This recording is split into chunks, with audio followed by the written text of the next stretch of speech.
कारण ते समृद्धीचा भाव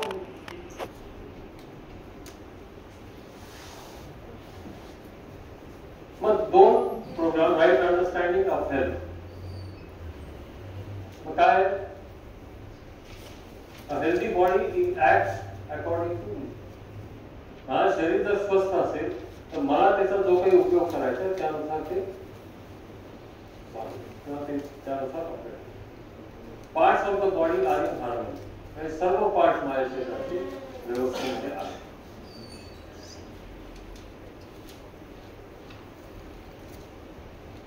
The body is naturally in harmony. Trillions of cells. These are complementary to each other. किती व्यवस्थित काम चालू असतं, कुठे गोंधळ होत नाही. जसं आपल्या ट्रॅफिक मध्ये होतं, तुम्ही रॉंग साईड येतं, तुम्ही सिग्नल सोडून जातं, तुम्ही मध्येच कुठले क्रॉस करता, असं कुठेही शरीरामध्ये होताना दिसत नाही. त्याची जी व्यवस्था आहे व्यवस्थेप्रमाणे प्रत्येक पेशी प्रत्येक ऑर्गन काम करतात. ठीक आहे. They participate in larger order, from tissues to organ, organ to organ system and the body. Body is a material unit, has a definite condition. निश्चित आचरण आहे body. ठीक है? It is naturally in harmony with the rest of the nature. जेव्हा नेचरशी जेव्हा संपर्क येतो शरीराचा तेव्हा नॅचरली त्याच्यासोबत हार्मनी मध्ये.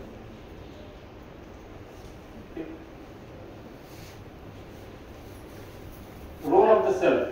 मग आपला रोल काय आपल्या शरीरात? I only have to ensure harmony in the body. तर जी व्यवस्था माझ्या शरीरामध्ये आहे ती राहणी तशी राहावी याच्यासाठी माझा रोल.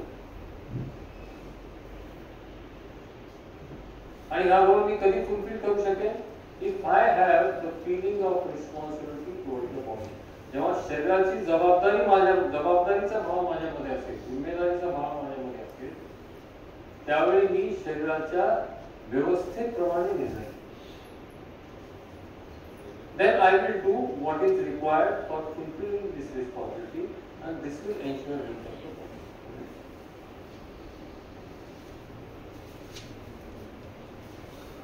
Present state काय आहे? मान्यता आणि संवेदनामुळे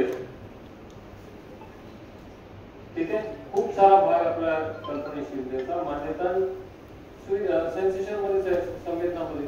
त्यामुळे काय होतं जेव्हा खाण्याचा निर्णय घ्यायचा ओके तर प्री कंडिशनिंग जेव्हा खाण्याचा निर्णय घेतो तेव्हा मी काय करतो खाणं सुद्धा selecting food for show off. मोठ्या कुठल्या तरी हॉटेलमध्ये जायचं तिथे फोटो काढायचा सेल्फी काढायची सोशल मीडियावर टाकायचं पहा मी किती विशेष आहे मी अशा हॉटेलमध्ये जाऊन. ठीक आहे. देन सेन्सेशन काय असेल? टेस्टी फूड खाण्याची इच्छा. या दोन्हीमध्ये ते शरीराचं पोषण करेल किंवा नाही हे माझ्या प्रायोरिटीमध्ये नाही. When I am guided by natural acceptance, I will select the food for nourishment. मग काय खायचं हे ह्याचा निर्णय माझ्या शरीराला काय आवश्यक आहे पोषणासाठी ही प्रायोरिटी असेल. मग तिथे टेस्ट असणार नाही शो ऑफ.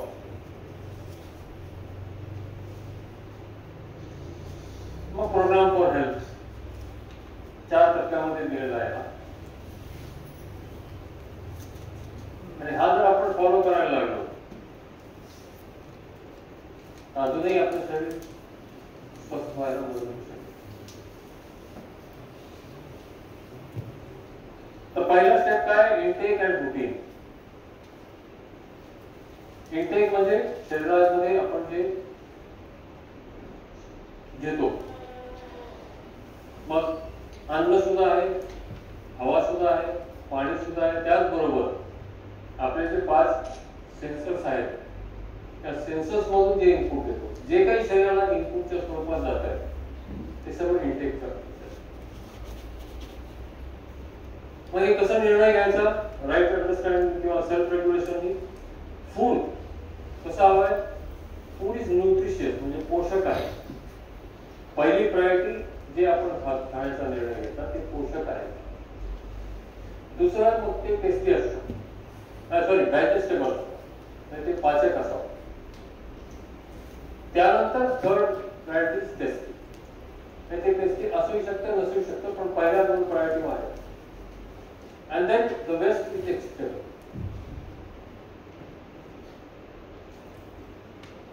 ठीक आहे.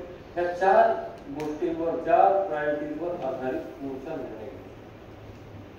ते पोषक असलं पाहिजे, ते पाचक असलं पाहिजे, ते टेस्टी असलं पाहिजे, आणि ते वेस्ट जे आहे ते एक्सक्रीटेबल असतं, शरीरामध्ये ॲक्युमुलेट होतं.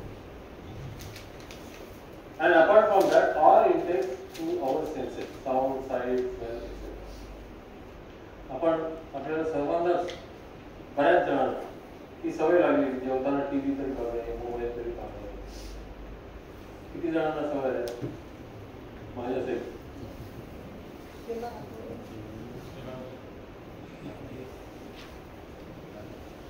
काय होतं? टीव्हीवर जे दाखवलं जातं ते इनपुट आपल्याला चित्राच्या माध्यमातून आणि आवाजाच्या माध्यमातून मिळतं. तो इंटेक आहे आणि त्याच्यावर आधारित आपल्यामध्ये फिलिंग्स तयार होतात. ठीक आहे. आणि ह्या फिलिंग्सचा परिणाम तुमच्या शरीरावर होतो. जेव्हा आपण सतत स्ट्रेसमध्ये असतो ऍसिडिटी वाढते.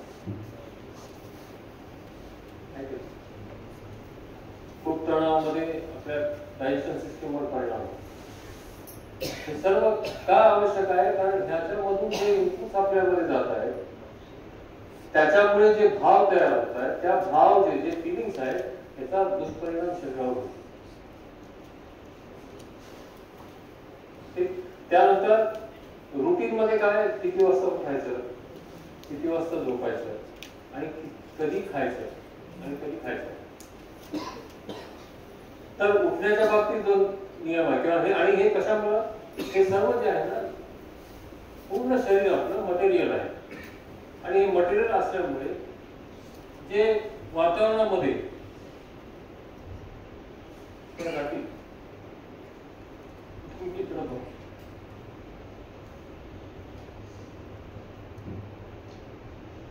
बाहेर वातावरणामध्ये जे टेम्परेचर मध्ये चेंज येतो, जे लाईट मध्ये चेंज येतो, त्यानुसार शरीरामध्ये वेगवेगळ्या ऍक्टिव्हिटीज घडतात. ठीक आहे. आणि ती व्यवस्था जी आहे नेचर सोबतची, ती व्यवस्था समजून त्याप्रमाणे आपण शरीराचा जर रुटीन ठेवला, त्याच्यासाठी खूप सुंदर बॉडी क्लॉक म्हणतात त्याला, किंवा सर्कॅडियन रिदम, ते युट्यूबवर तुम्हाला सापडून जाईल. किंवा याच्यावर जर वाचता जरी आले की सर्कॅडियन रिदम काय आहे, की शरीरामध्ये किती वाजता उठलं पाहिजे, किती वाजता झोपलं पाहिजे, किती वाजता खाल्लं पाहिजे, ठीक, ह्या सर्व गोष्टी त्याच्यामध्ये स्पष्ट होतात. जर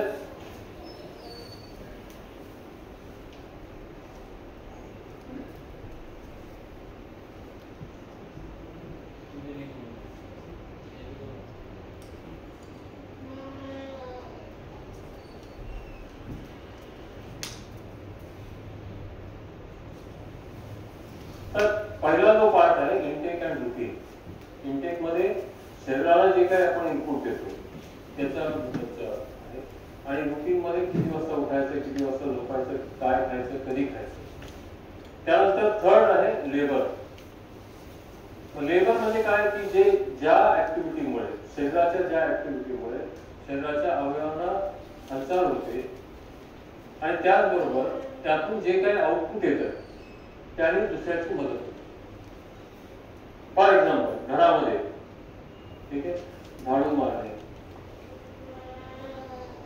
ठीक आहे, जे काही काम आहे, कपडे घरात काढून ठेवले त्याला घड्या करून ठेवले, त्याच्यामुळे काय होतं की घरात जे कोणी ते काम करत आहे त्यासाठी ती सुविधा होते. तेवढा वेळ त्यांचा वाचतो, दुसरीकडे ते देऊ शकतात किंवा स्वतःच्या हेल्थवर कॉन्सन्ट्रेट होते. ठीक आहे. दिस इज लेबर. लेबर म्हणजे काय की ज्यामध्ये तुमच्या शरीरालाही हालचाल मिळते आणि दुसऱ्याची मदतही मिळते, दुसऱ्यासाठी सुविधा करा. ते नसेल तर एक्सरसाइज. एक्सरसाइज मध्ये काय शरीराची हालचाल करतो आपण, शरीराची हालचाल होते, पण त्याच्यातून दुसऱ्याला काही सुविधा मिळते असं नाही. एक्सरसाइज मध्ये काय होईल, postures for regulating internal and external body organ. किती वेळ येतो मध्ये सेशन?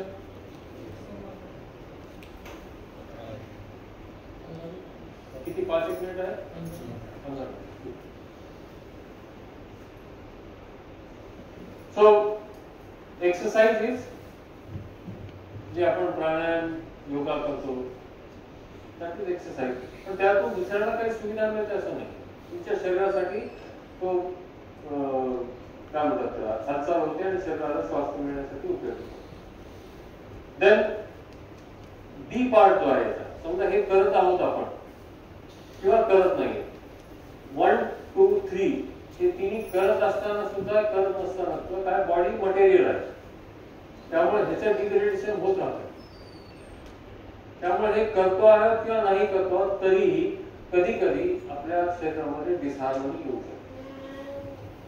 छोटे मोठे डिसहार्मनी, टेम्पररी डिसहार्मनी मध्ये सर्दी होणे, खोकला होणे, कारण हे जे व्हायरस आहेत बाहेर, व्हायरल इम्पॅक्ट होऊ शकतो शरीरावर. मग त्यावेळी आपण काय करू शकतो, मेडिसिन घेऊ शकतो, मेडिसिनचा उपयोग करू शकतो. कशासाठी medicine? To bring back the body in harmony, to bring back the body in healthy. मग ह्या मेडिसिनचा विचार करत असताना आपण हा विचार करावा की आपल्या इंडियन किचन मध्ये जे वेगवेगळे पदार्थ आहेत, ठीक आहे, अगदी हळद, लिंबू, अद्रक, मिरची, जिरे, ओवा या सगळ्यांपासून सुरू करा. प्रत्येकामध्ये औषधी उपयोग आहे. मग सुरुवातीला प्रायोरिटी ही त्या पदार्थाची जे आपल्या इंडियन किचन मध्ये उपयोग, कारण त्याच्या साईड इफेक्ट नाही. आपल्या सगळ्यांना अनुभव आला तर लहानपणी कधी जर बोट वगैरे चिरलं तर तेव्हा हळद लावलेली,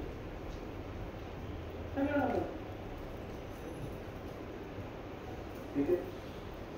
तर मेडिसिनचा उपयोग त्या अर्थाने होते की priority should be for these medicine, home remedies. आणि कधी कधी काय होतं की एखादा आजार पण जर जडलं तर त्याच्यामुळे काय होतं की त्या शरीराचा एखादा पार्ट व्यवस्थित काम करत नाही. मग तो काम करून घेण्यासाठी आपल्याला एखादी ट्रीटमेंट किंवा त्याच्यावर कुठल्या तरी मशीनचा उपयोग करतो. आणि जर उत्तम उदाहरण म्हणजे स्टीफन हॉकिंग. प्रत्येकाने माहिती आहे स्टीफन हॉकिंग? त्याच्या अंगाची जी अवस्था होती, शरीराचा तो उपयोग करून घेण्यासाठी त्यांनी एवढे सारे इन्स्ट्रुमेंट घेतले आणि सदुपयोगामध्ये काय करते, समाजाशी काय करून घेतले.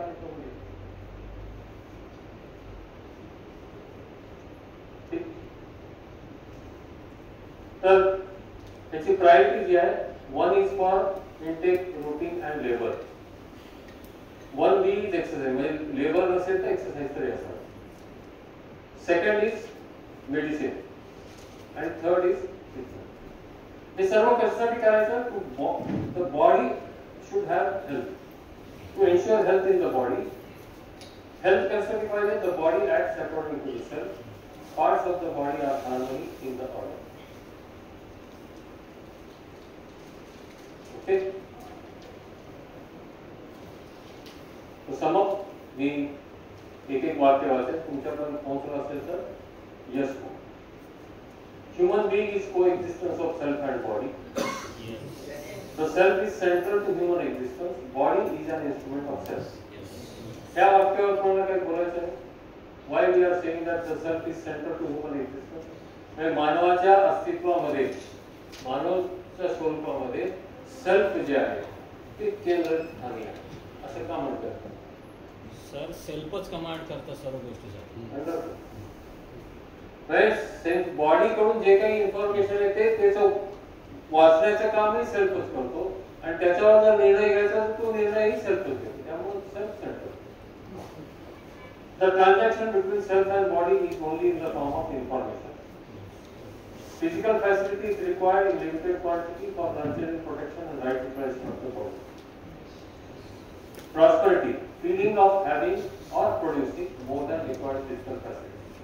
याच्यामध्ये दोन भाग आहेत की किती आणि काय पाहिजे हे ठरवणे विथ राईट अंडरस्टँडिंग आणि मग त्याची अवेलेबिलिटी किंवा त्याचं प्रोडक्शन हे ठरवणे विथ राईट स्किल्स.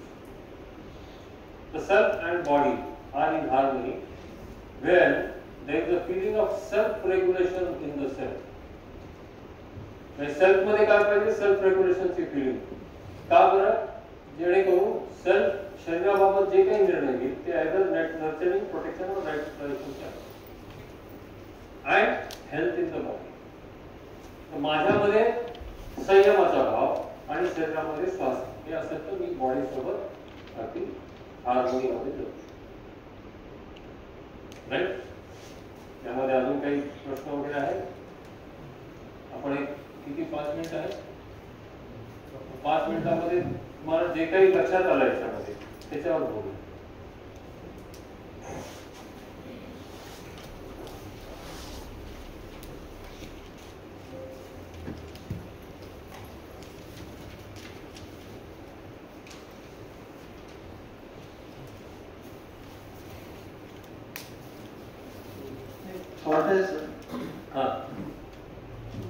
सर बऱ्याच वेळा म्हणजे जंक फूड किंवा कोल्ड ड्रिंकिंग वगैरे हे जे करतात ते रिझन हे देतात म्हणजे एक्साइटमेंटला त्यांनी हॅपीनेस मानलं आहे आणि जास्त जगून काय करायचं आहे, आनंदी जगणं महत्वाचं आहे असं ते रिझन देतात. सो एक्साइटमेंटला हॅपीनेस मानल्यामुळे प्री कंडिशनिंग म्हणजे नॅचरल एक्सेप्टन्स ऐवजी प्री कंडिशनिंग वर त्यांनी डिसिजन घेतलाय. त्यामुळे त्यांना ते योग्य वाटते की मला जास्त नाही जगायचंय, मला आनंदी जगायचंय, त्यामुळे मी हे सगळं खातोय किंवा पितोय. काय ठीक. मला किती जगायचंय ठीक आहे, ते माझं शरीर जोपर्यंत मी स्वस्थ ठेवू शकतो तोपर्यंत जगू शकतो. मी ठरवू शकत नाही की मला जगायचंय की नाही. तुम्ही आता एक काम करा, श्वास घ्या आणि रोखून द्या आणि निर्णय घ्यायचा की आता मला श्वास घ्यायचा. बघूया किती वेळ आपण करतो. ठीक आहे. बरेचसे जे ज्येष्ठ मंडळी आहे, वयस्कर आहेत, 80-90चे, बऱ्याच वेळा म्हणतात की आता मेलं पाहिजे. पण तू साधं डोकं जरी दुखायला लागलं की परेशान होणार. ठीक ना. तर हे कॉन्ट्रॅडिक्शन आहेच आपल्याला. ते कमी झालं पाहिजे, क्लॅरिटी आली पाहिजे की जोपर्यंत हे शरीर मला चालवण्यासारखं आहे तोपर्यंत मी चालवतो. आणि हे चालवणे म्हणजे मला सगळं. कारण काय, हे फक्त माझं जगणं नाही आहे. माझ्या जगण्याचा, माझ्या वागण्याचा, माझ्या कार्याचा परिणाम हा इतर ठिकाणी होतो. कारण ह्या पूर्ण अस्तित्वामध्ये मी एक फक्त घटक आहे आणि मी जर व्यवस्थेमध्ये नसेल तर मी स्वतःही व्यवस्थेमध्ये नाहीये आणि मी इतर घटकांसाठी अव्यवस्थेमध्ये.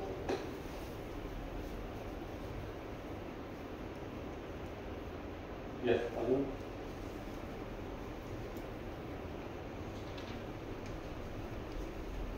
बोल रहा. सबसे पहले सेल्फ पे वर्क करना चाहिए, यानी खुद को ठीक करना चाहिए. एंड इंस्टेड ऑफ बॉडी की क्या रिक्वायरमेंट है वो सेल्फ पे डिपेंड है. तो सेल्फ पे अगर हम टेस्ट या सेंसस को 5 सेंसस को छोड़ कर वो सेल्फ के थ्रू हम अगर बॉडी की रिक्वायरमेंट पूरी करें वो ज़्यादा बेटर रहेगा हमारे हेल्थ पर्पस के लिए. सेल्फ के थ्रू ही बॉडी की रिक्वायरमेंट फुलफिल होती है, लेकिन वो समझ के साथ. बॉडी को टेस्ट और वो सारी चीजें ना देखते हुए सेल्फ की जो रिक्वायरमेंट उसी पे फोकस करना चाहिए. यस. और कोई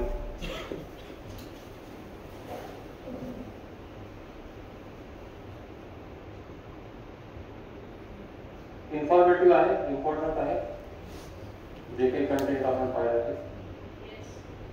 अच्छा, आपल्यामध्ये काही कमिटमेंट करावीशी वाटते का हे कंटेंट आहे? हाँ, रूटीन थोड़ा सा चेंज करना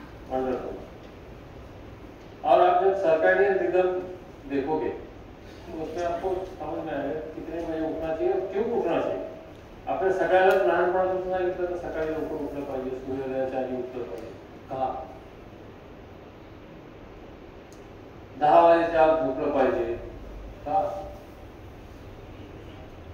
काय घडतं त्या झोपेमध्ये आणि त्याचा शरीराचा जो संबंध बाहेरच्या जगाशी आहे, निसर्गाशी, त्याच्या टेम्परेचर आणि लाईटच्या कंडिशन मध्ये शरीरामध्ये काय काय घडतं हे जर लक्षात आलं तर मी त्याचं सहाय्यता शरीराला करण्यासाठी नाही तर मी रात्री 3-3 वाजेपर्यंत जागून सकाळी 12 वाजता उठतो. किती जण सूर्योदयाच्या नंतर उठतात सध्या?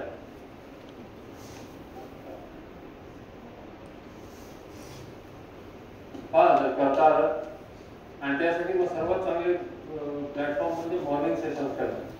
5:30 ला सुरू होतं, 5:30 ते 7:30, 1 तास हिंदी 1 तास इंग्लिश. आणि त्या कंटेंट मधून त्या सेशन मध्ये आपल्याला जगण्याबद्दल हे जे कंटेंट आपण इथे ऐकतोय ते जीवनामध्ये कसं उतरवायचं त्याची एक्सरसाइज आहे. आणि सुदैवाने ती नवीन बॅच जी आहे ती 1 तारखेला सुरू होते. 1 मी पांडुरंग भैयांना रिक्वेस्ट करेन ते तुम्हाला लिंक टाकतील. ठीक आहे. 4 महिन्यामध्ये 2 गोष्टी आहेत त्याच्यामध्ये एक्सरसाइज मध्ये. एक आहे ऑब्झर्विंग सेल्फ बाय सेल्फ. माझ्यामध्ये जे इमॅजिनेशन मध्ये चालू आहे, डिझायर, थॉट, एक्सपेक्टेशन, फिलिंग, याच्याकडे सतर्क होणे. आणि याच्यातून या एक्सरसाइज मधून आपण 24 तास आपल्यामध्ये काय फिलिंग चालू आहे, काय विचार चालू आहे त्याच्याबद्दल सतर्क होतो. आता बऱ्याच वेळा आपल्याला अचानक कोणतरी भाषण द्यायला बोलवलं समजा, स्टेजवर जाऊन आपण बोलतो आणि आपण काय बोलतोय त्याच्याबद्दल भान राहतो. मग आल्यानंतर आपल्याला वाटतं अरे हे काय हे बोलायचं. तसं होत नाही. तुम्ही काय बोलणार आहात, काय शब्द तुम्हाला वापरायचे याच्याबद्दल पूर्ण सतर्क व्हा. आणि दुसरं आहे शरीराबद्दल सतर्क. शरीर आणि सेल्फ मध्ये जे काही इंटरॅक्शन चालू आहे त्याच्याबद्दल सतर्क. ठीक. कारण शरीराच्या ज्या संवेदना येतात ना, त्या संवेदना तुम्हाला मदत करतायत. कशासाठी? To nurture, protect and right life. संवेदनाला योग्य पद्धतीने रीड करणे आणि त्याच्यावर योग्य निर्णय घेण्यासाठी हे एक्सरसाइज. 2021 जानेवारी 2 तारखेला मी जॉईन केलं मॉर्निंग सेशन. तिथून आजपर्यंत न चुकता रोज त्यावेळेस. आधी खूप प्रश्न असायचे, आता प्रश्न येत नाही.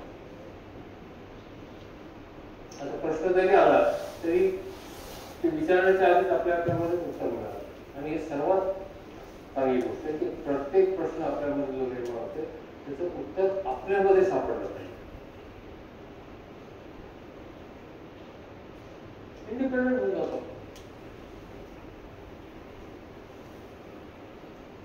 राईट. छान.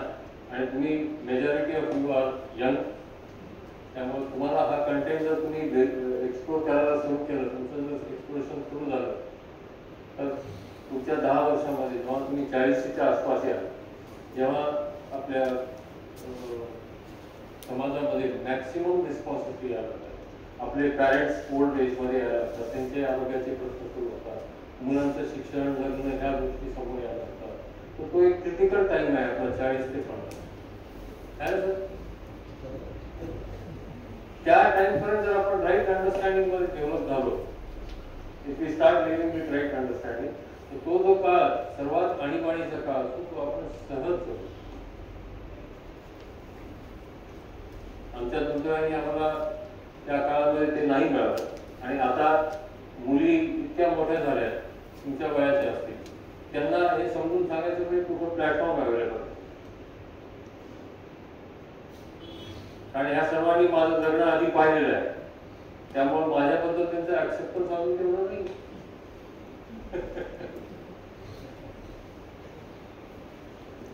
तुमच्याकडे म्हणजे कधी कधी काय होते, सिच्युएशन अशी असते आपल्याला गोष्टी कळतात पण माहिती वळत नाही. आपल्याला गोष्टी कळतात पण वळत नाही की जसं हे आपल्याला करायचं नाहीये पण तरीही आपण करत आहे. आणि ती गोष्ट अशी की आपण ती कुणाशी शेअरही करू शकत नाही. लाईक समजा आपण आपल्या प्रायव्हसीच्या दृष्टीने विचार केला, कुठे इन्सल्टिंग वाटू शकते किंवा समोरचा व्यक्ती आपल्याविषयी काय विचार करेल तर आपण त्याविषयी गोष्टीविषयी जर दुसऱ्या व्यक्तीशी शेअर केलं. पण हे आपल्याला स्वतःला कळते, सेल्फ रिअलायझेशन आहे की नाही हे चुकीचं आहे, पण तरीही ते होत आहे किंवा आपण कंट्रोल नाही करू शकत या गोष्टीवरती. मग अशा वेळेस हे का होतं? डीप रूटेड संस्कार आहे. आपण जे चॉईसेस करतो, आपण जे डिसिजन घेतो, ठीक आहे, आपण जे ऍक्टिव्हिटीज करतो त्याचा निर्णय जो आहे तो संस्काराने गायडेड असतो. आणि संस्कार म्हणजे काय? एक तर पूर्वीचे जे आपलं अंडरस्टँडिंग दाखवायचं, काल जे तुम्हाला स्लाइड दाखवली होती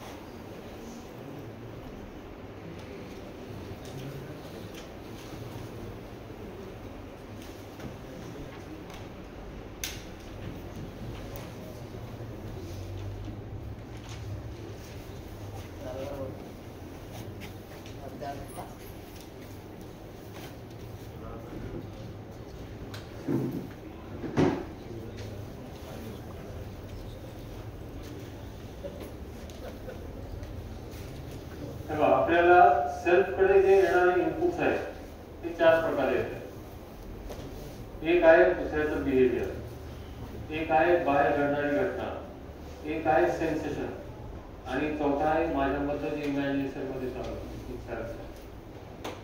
ठीक आहे, हे सर्व इन्फॉर्मेशनच्या स्वरूपामध्ये सेल्फ कडे पोहोचतात. ठीक, सेल्फला हे आले, सेल्फ पर्यंत पोहोचल्यानंतर हे सेल्फ इज रीडिंग दॅट आणि त्याचं आकलन, इव्हॅल्युएशन ज्याला म्हणतो. ठीक, हे इव्हॅल्युएशनचा आधार काय असतो, कसं आपण त्याला इव्हॅल्युएट करतो?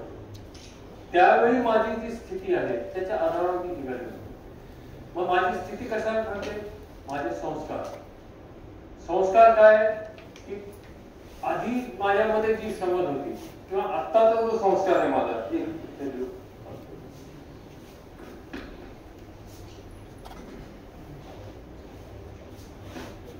संस्कार ऍट T1 नेक्स्ट मोमेंट हे काय असणार आहे माझं?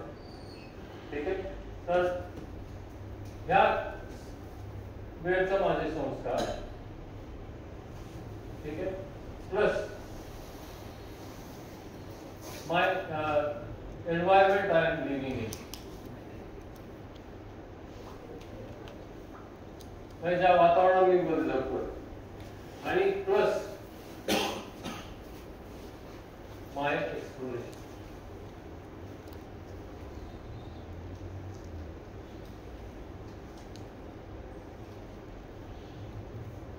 म्हणजे काय, पुढच्या क्षणी जी माझी स्थिती असणार आहे, माझ्या संस्कार स्थिती असणार आहे, तो कशा पद्धतीने असणार आहे? एक आहे माझे आत्ताचे जे संस्कार आहेत, आत्ताही माझ्यावर काही ना काही संस्कार आहेत. संस्कार म्हणजे काय, मी ते स्वतःसाठी योग्य मानलेलं आहे आणि त्या संस्कारावर आधारच माझे निर्णय आहेत. प्लस ज्या वातावरणामध्ये मी राहतो, आता तुम्ही सर्वजण काल इथे येण्यापूर्वी एक संस्कार तुमचे होतेच.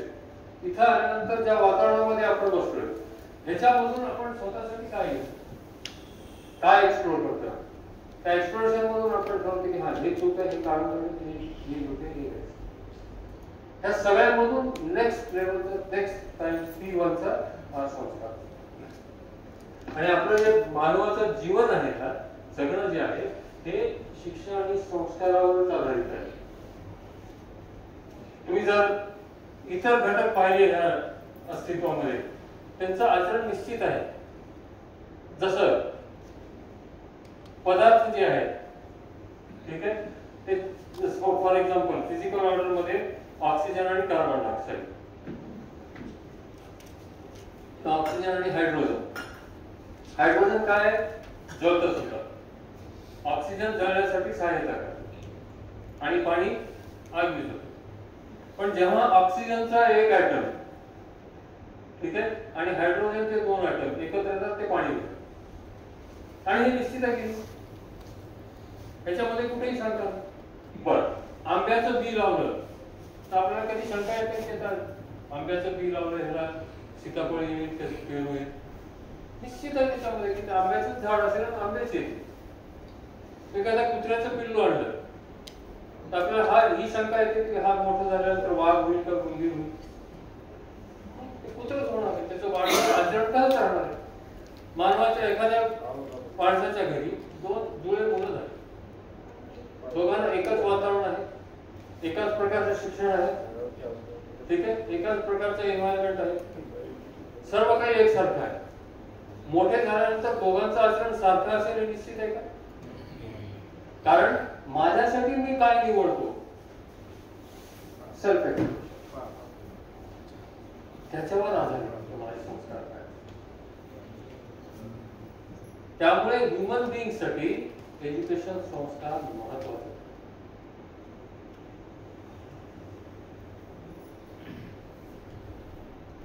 आणि आपण जे काही वातावरण आपल्या घरामध्ये देतो, जे काही वातावरण आपण कॉलेजमध्ये निर्माण करतो, त्याचा परिणाम त्याच्यातून विद्यार्थी घडत असतात, त्यातून आपली मुलं निघत असतात. जेव्हा मुलं आपली तरुण होतात, टीनेज मध्ये येतात, तेव्हा आपल्याला वाटतं की हे कॉलेजच्या संगतीत गेल्यापासून वेळ, ठीक आहे. तर तेही आपण पाहणार आहोत, उद्या पाहणार आहोत त्याच्याबद्दल. आज उद्या ते डिस्कशन, ठीक. आपण इथे ब्रेक घेऊया. तर हे जे आहे, माझी जी स्थिती आहे ते संस्कार आणि मी काय गणित करते आणि जे काही माझ्यामध्ये समज आहे व्यवस्थेत त्याच्यावर आधारित.